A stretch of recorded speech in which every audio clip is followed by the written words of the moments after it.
नमस्कार दोस्तों, आपका स्वागत है हमारे चैनल व्रत पर्व कथा में। आज के इस वीडियो में हम आपके लिए माता लक्ष्मी की कहानी लेकर आए हैं। किसी गांव में एक बुढ़िया रहती थी। उसके 4 बेटे और 4 बहुएं थी।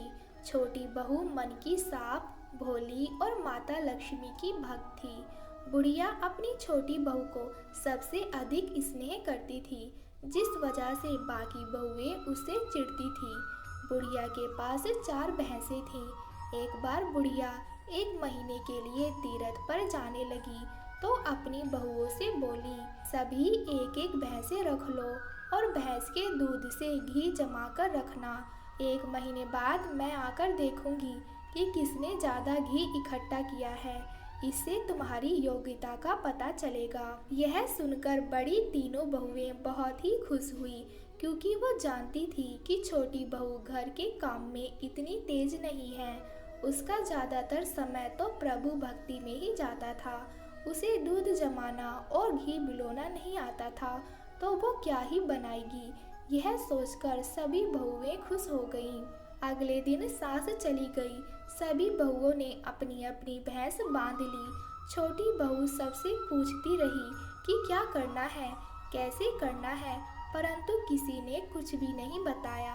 वह भोली अब क्या ही करती। उसे तो अपने भगवान पर विश्वास था। दही बिलोना तो उसे आता ही नहीं था, तो वो जाकर अपना सारा दूध दही पीपल के पेड़ में चढ़ा आती। पूरा महीना बीत गया। तीनों बहुओं ने डब्बा भरकर घी जोड़ रखा था। छोटी बहू के पास कुछ भी नहीं था। अब सास के वापस आने का समय हुआ। छोटी बहू बेटी की तरह रोते हुए माता लक्ष्मी को अपना दुख बताने लगी। लक्ष्मी जी उसके सामने प्रकट हुई। छोटी बहू हैरान रह गई। लक्ष्मी जी ने उसे 4 छोटे पत्थर दिए और कहा, ये हर एक पत्थर घी के डब्बे में डाल देना, डब्बा घी से भर जाएगा। यह सुनकर वो बहुत ही खुश हुई। उसने तो वो पत्थर डब्बे में डाल दिया। शाम को जब सास आई तो तीनों बड़ी बहुओं ने घी का डब्बा लाकर अपनी सास को दिखाया। अब सब छोटी बहू की तरफ देखने लगे। वो अंदर गई और 4 डब्बे घी के लेकर आई। ये सब देखकर वो सब हैरान रह गए। बाकी तीनों बहुएं सोचने लगी, इसने तो कभी दही बिलोया ही नहीं, तो इतना घी कहाँ से आया। जरूर इसके पति ने ही लाकर दिया होगा।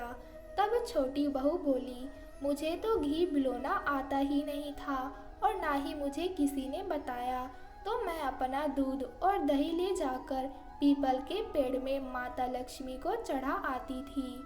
माता ने मेरा सत रखा और ये घी मुझे दे दिया। यह सुनकर सभी हैरान हुई। बाकी बहुओं को शर्म आई। हे माता लक्ष्मी, जैसे छोटी बहू का सत रखा वैसे सभी का सत रखना। बोलो माता लक्ष्मी की जय।